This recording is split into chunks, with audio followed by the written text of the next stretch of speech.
Halo, Assalamualaikum warahmatullahi wabarakatuh. Selamat siang Budian, selamat siang teman-teman. Dalam kesempatan kali ini, saya akan menampilkan tentang sistem informasi manajemen berbasis web untuk memenuhi tugas akhir mata kuliah Sistem Informasi Manajemen Sumber Daya Manusia. Sebelumnya, perkenalkan nama saya Givari Safa Aulia dengan NPM 20200 11125. Pertama-tama, saya akan menjelaskan tentang apa itu Sistem Informasi Manajemen SDM.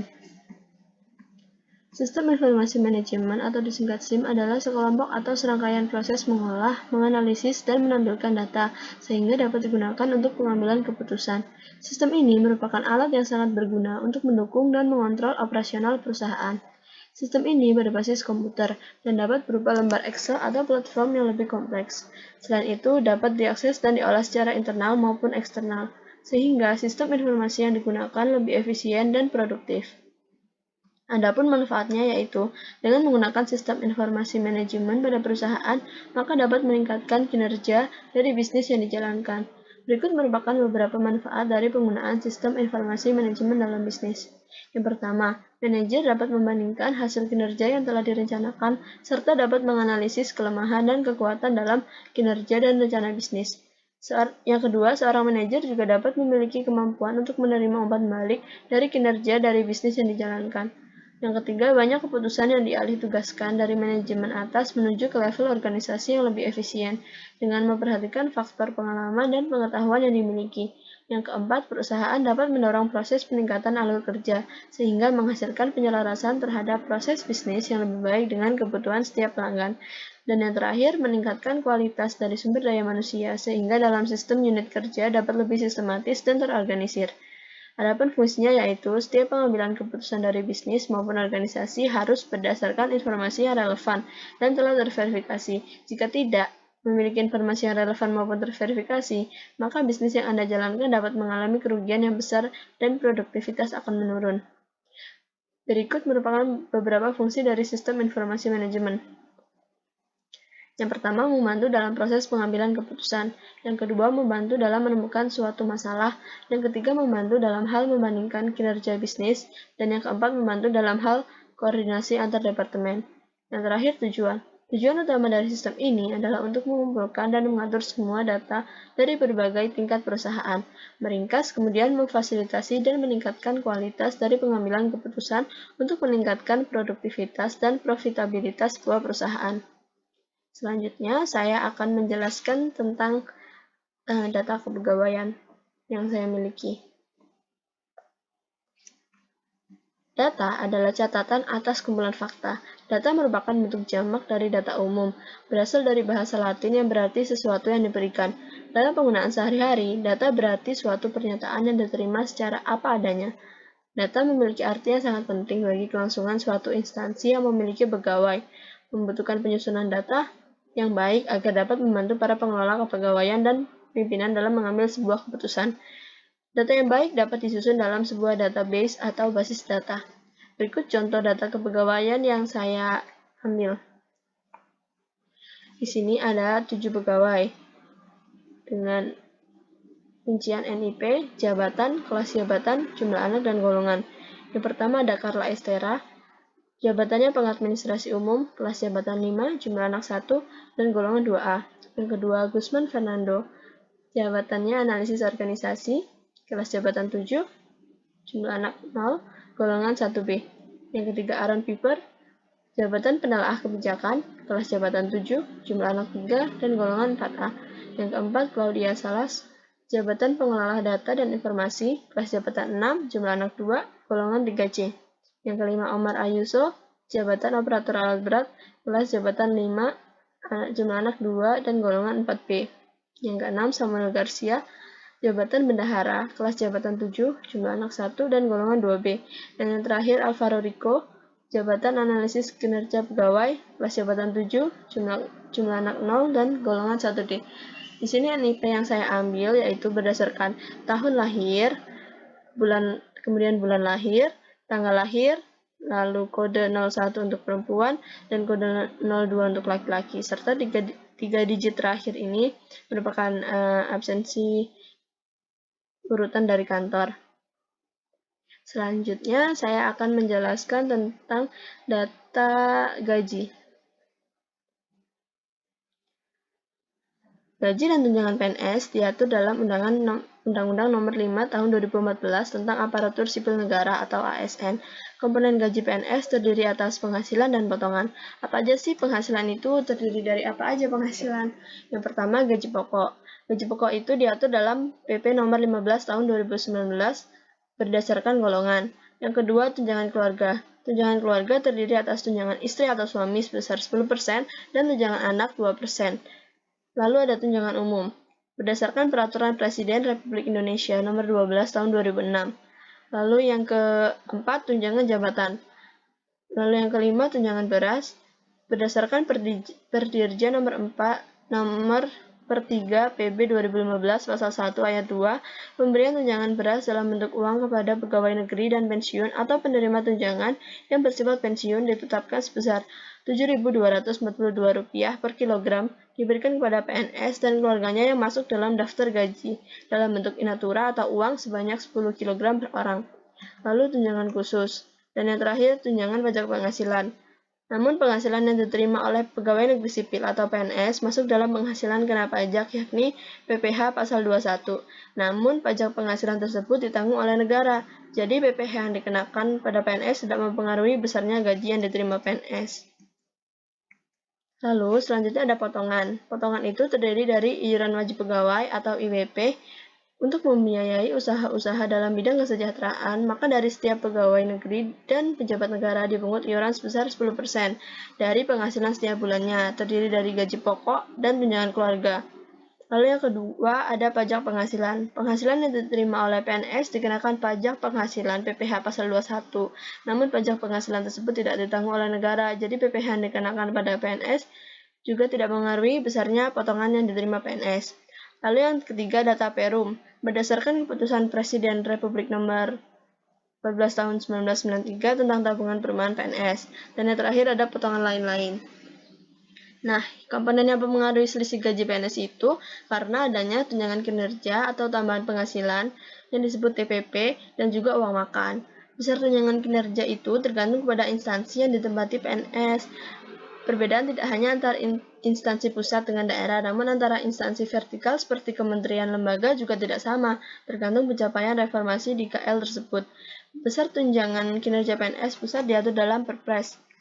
Dasar hukum pemberian tunjangan kinerja yang saya ambil ini Peraturan Presiden Nomor 125 Tahun 2018 tentang tunjangan kinerja pegawai di lingkungan Kementerian Pekerjaan Umum dan Perumahan Rakyat atau disingkat PUPR.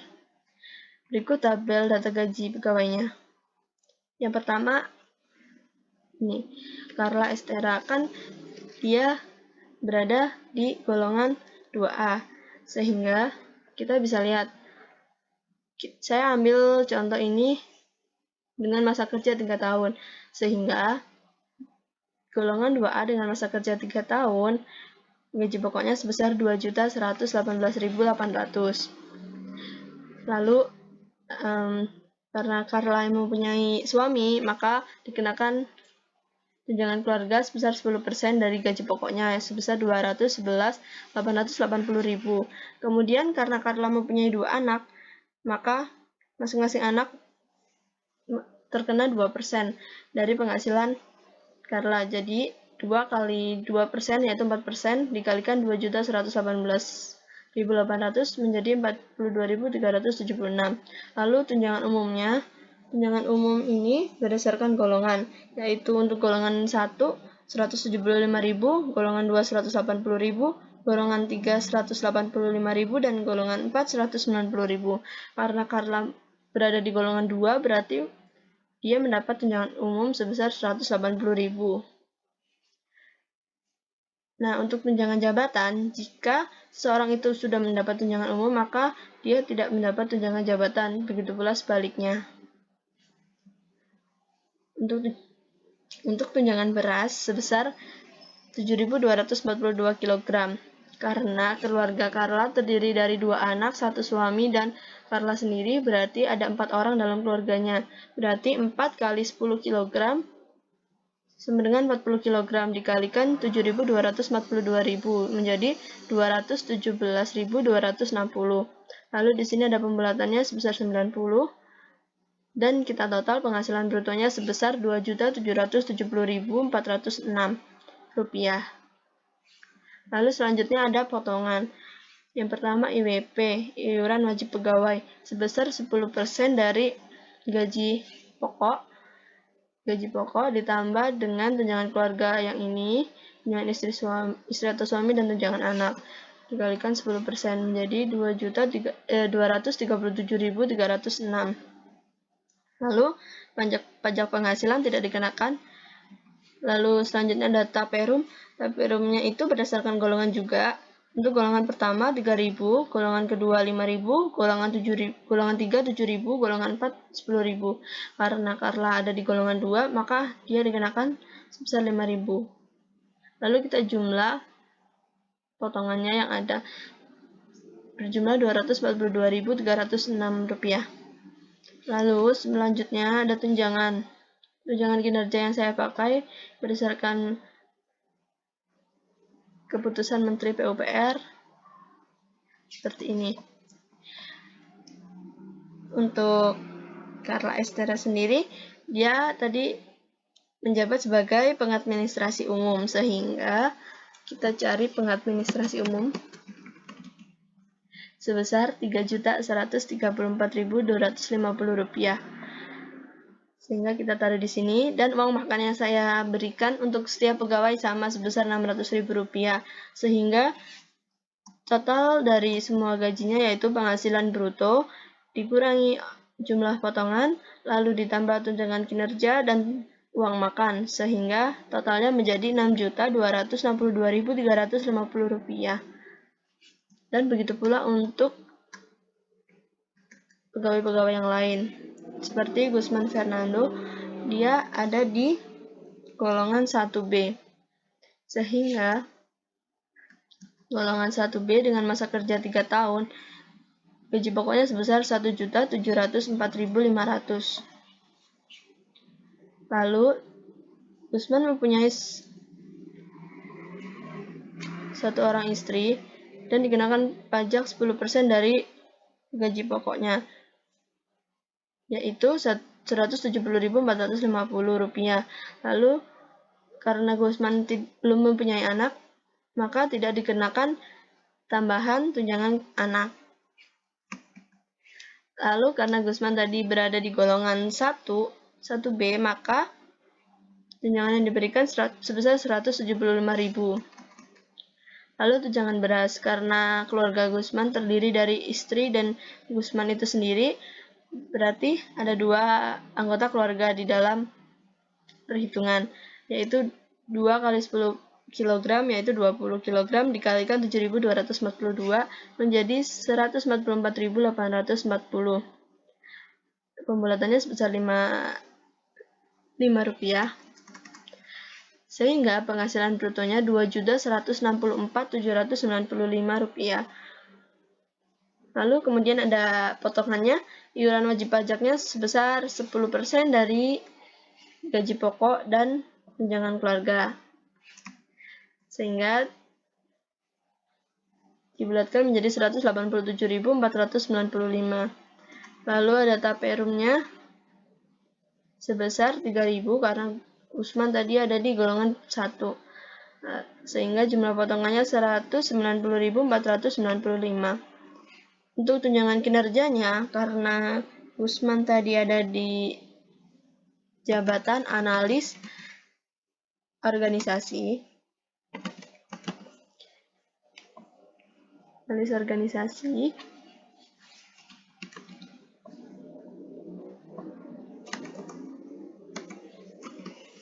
sehingga tunjangan kinerjanya sebesar 3.915.950 rupiah.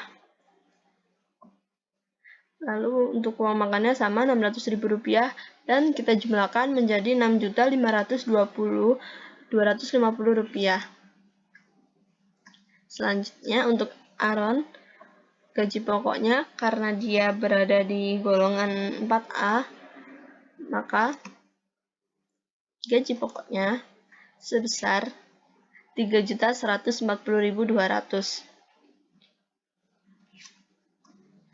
Seperti ini. Lalu karena dia mempunyai 3 anak, sehingga 3 kali 2% menjadi 6%. 6% dari 3.140.200 yaitu Rp188.412. Dan untuk tunjangan istrinya sebesar Rp314.20. Untuk tunjangan umumnya, karena Aaron Pipers berada di golongan 4A, berarti diberi tunjangan sebesar Rp190.000. Lalu untuk tunjangan beras, karena di keluarganya terdiri dari 3 anak, 1 istri, dan Aaron Piper itu sendiri menjadi 5 anggota keluarga. Sehingga 5 kali 10 yaitu 50 kg dikalikan 7.242 menjadi 362.100. Dan pembulatannya sebesar Rp31. Sehingga penghasilan brutonya Rp4.194.763. Lalu untuk potongannya 10% yang terdiri dari gaji pokok dan tunjangan keluarga sebesar Rp362.263. Lalu taperumnya karena dia berada di golongan 4A menjadi Rp10.000. Sehingga potongannya berjumlah Rp374.263. Lalu untuk tunjangannya, karena dia sebagai penelaah kebijakan, maka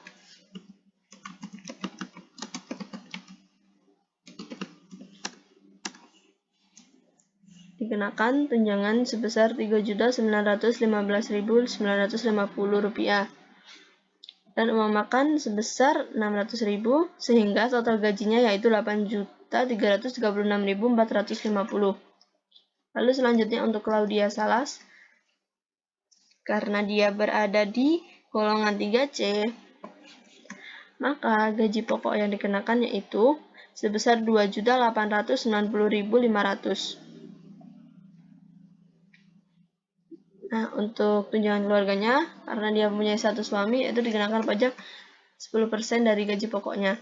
Kemudian, karena jumlah anaknya 2, yaitu 2 kali 2% dikalikan 2.890.500 menjadi 115.620. Lalu untuk tunjangan umumnya, karena dia berada di golongan 3C, maka dikenakan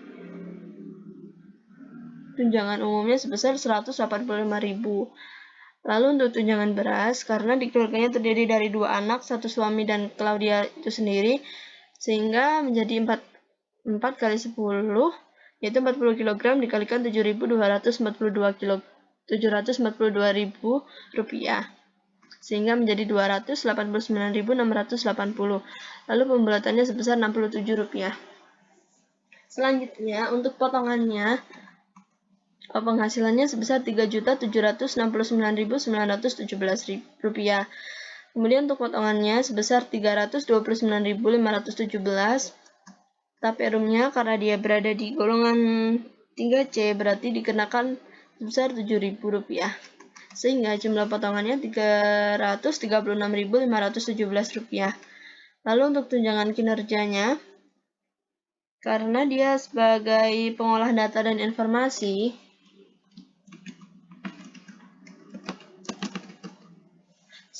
dikenakan tunjangan sebesar Rp3.510.400 di sini. Lalu uang makannya 600 dan kita total semua menjadi Rp7.543.800. Lalu untuk Omar Ayuso, karena dia golongan 4B, maka gaji pokok yang dikenakan adalah Rp3.273.100. Seperti ini. Lalu untuk tunjangan istrinya 10% dari Rp3.273.100 menjadi Rp327.310. Lalu untuk tunjangan anaknya, karena dia mempunyai 2 anak, maka 2 kali 2% yaitu 4% dikalikan dengan Rp3.273.100 sebesar Rp130.924. Lalu tunjangan umumnya, karena dia berada di golongan 4, maka sebesar Rp190.000. Dan tunjangan berasnya, karena terdiri dari 4 anggota keluarga, berarti 40 kg dikalikan 7.242 menjadi 289.680 dengan pembulatan 29.000. Sehingga penghasilan brutonya 4.211.043 rupiah. Untuk potongannya 10% dari gaji pokok dan tunjangan keluarga sebesar 373.133 rupiah. Dan untuk taperumnya karena dia di golongan 4 maka dikenakan biaya 10.000 rupiah. Sehingga jumlah potongannya 383.133 rupiah. Dan untuk tunjangannya karena dia tadi berada di jabatan operator alat berat,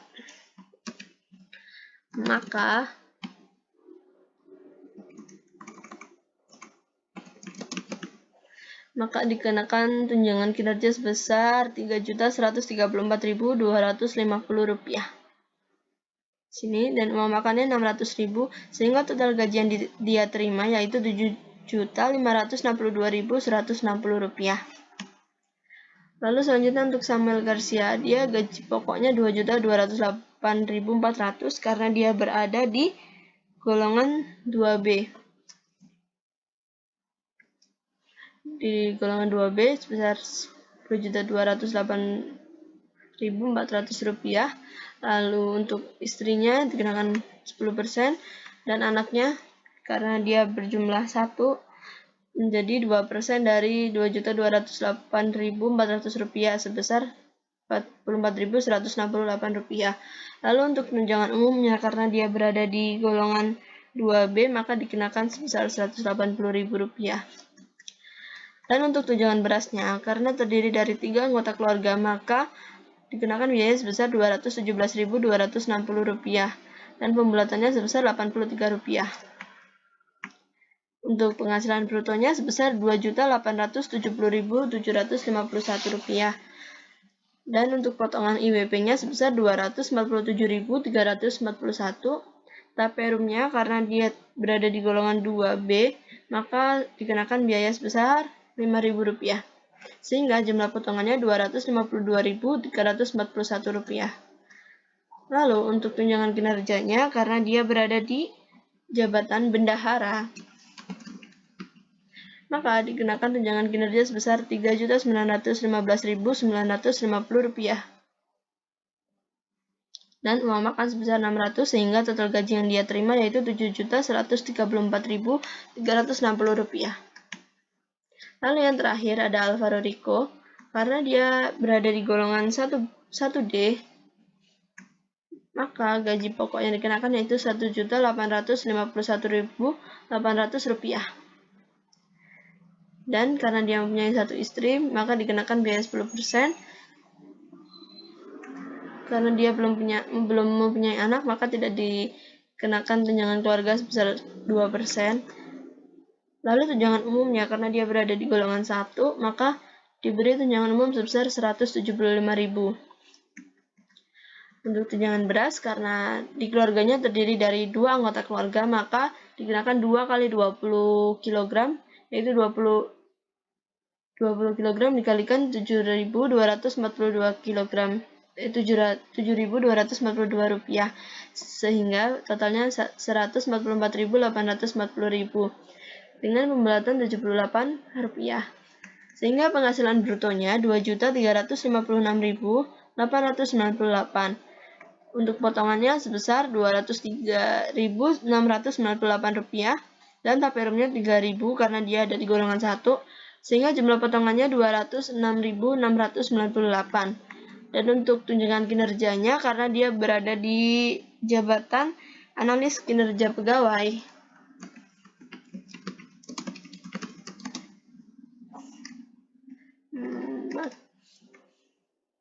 maka dikenakan tunjangan kinerja sebesar 3.915.900 rupiah dan uang makan sebesar 600.000 rupiah, sehingga total gaji yang dia terima yaitu 6.666.150 rupiah.